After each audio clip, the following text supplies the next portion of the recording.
In this video, we will dive into 7 RP2 of the Georgia Standards of Excellence for Mathematics, Grade 7.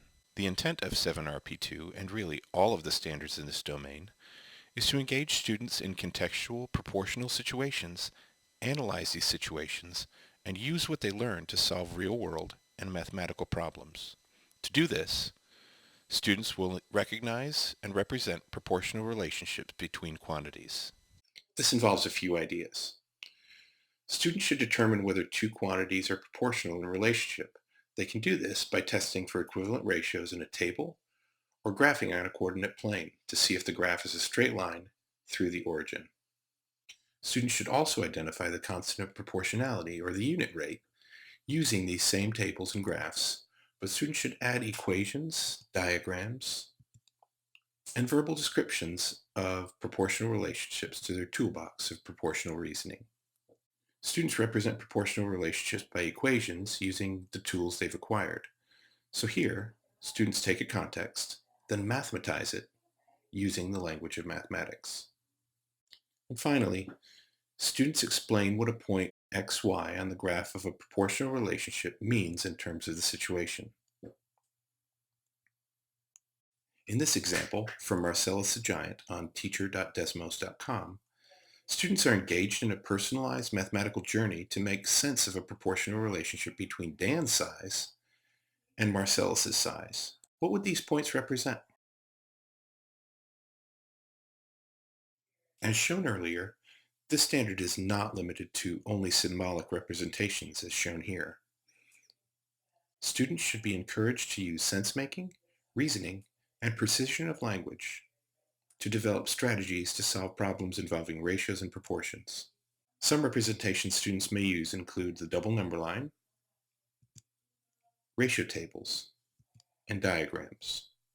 By allowing students to reason and make sense and be precise in their language, both written and spoken, standards for mathematical practice 1, 2, and 6 are addressed.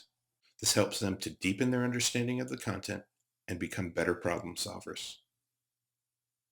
The progression for ratio and proportional reasoning actually begins in elementary school, and it's an extension of their work in measurement and in multiplication and division. Just think of a multiplication table and all of the proportional relationships that are embedded. These relationships, when developed deeply in the elementary grades through rich investigations and tasks, lay a firm foundation for ratio and proportional reasoning. In 6th grade, students are formally introduced to ratios as a comparison between two quantities, and through rich tasks and investigations, students use ratio tables, graphs, and diagrams to build an understanding of ratios and rate, as well as the language associated with each of these new ideas. To see what it's like when students engage in 7 RP2, take a look at this first clip of students. The directions in this task, Nate and Natalies Walk, say to use Cuisenaire rods, but the lack of this manipulative is not a problem. These students are using another, more familiar representation. We represented, basically, since they walked 5 feet, we made 5 feet on the number line. No, they didn't walk 5 feet. They didn't Nate walk walked no, 5 feet in 2 seconds. since Nate walked 5 feet. Well, we already had 5 feet on the number line because that's how much they need to walk. And Nate, since he walked 5 feet in 2 seconds, we made the little thing go all the way here and we put 2 seconds. And since Natalie walked 2 feet in the same amount of time, we put 2 feet and then 2 seconds because that's how much they walked. So what's the same and what's different about those? And it's not just for you, this is for anybody. What's the same and different about your two number lines? The same is the amount of time that they walked, or And they were walking around the same track. You're walking around the same track. And this What's says, different? They walking the same amount of time. Different time to like. So in 2 seconds he walked 5 feet, and then 2 seconds she only walked 2 feet. so who's walking faster? Nate. Nate, how do you know? Because he walked more feet in the same amount of time. The group of girls you just watched made sense of and created an accurate double number line representation of the problem. Watch now as these same girls work on making sense of unit rate in the same context. So what would the unit rate be? The unit rate would be Natalie. for Natalie. Yeah. 2 feet. feet. 1 over 2. You're at 2 feet in 2 seconds. So, what did you say? So you said she walks 2 feet in 2 seconds, right? Yeah, Natalie walked 2 feet in 2 seconds. But you said the unit rate is Oh, so what? How many feet was she walk in 1 second? yeah. 1. So Natalie's unit rate is 1 foot per second.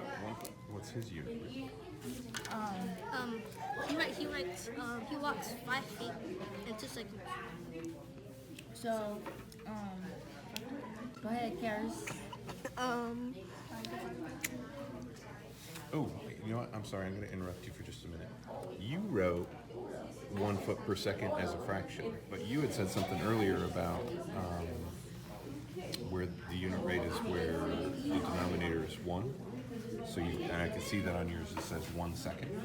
So how would you write Nate's rate without being a unit rate? He walks how fast? Oh, 5 feet and 5 over 2. 5 feet, and I love that you're putting the units there, feet and seconds. It's really important. How would you make that so that it has a denominator of 1? have to divide that by 2. Divided by 2. Let's see what happens. 5 divided by 2 would be 2.5. What is it? 2.5. 2.5 feet? Is that what you said? I couldn't hear you. I wanted to make sure I heard you. 2.5? It's 2.5. Right? She just checked you? That's pretty good. Nice. The students in this next clip use a table of values, look closely at these data to discern a pattern, then write an expression to explain it, consistently referring back to the context. These students have engaged in Standard for Mathematical Practice number 7, look for and make use of structure. Watch now as the teacher pushes these students to try to think about other equations that might also work to describe the patterns involved in this context. You gotta find, like, x divided by what, in this case, equals y.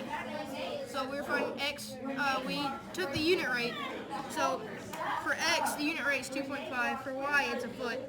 So we're doing, what can you divide x, or 2.5 by, to get 1? And we find out 2.5, so x divided by 2.5 equals y, or 2.5 divided by 2.5 is 1. But if somebody didn't find the unit rate, They'd have to do more work. what might be an equivalent equation that you could write that would still give you the same result? Another equation? Another equation? You'd find out the unit rate anyways. You can't for this chart or whatever.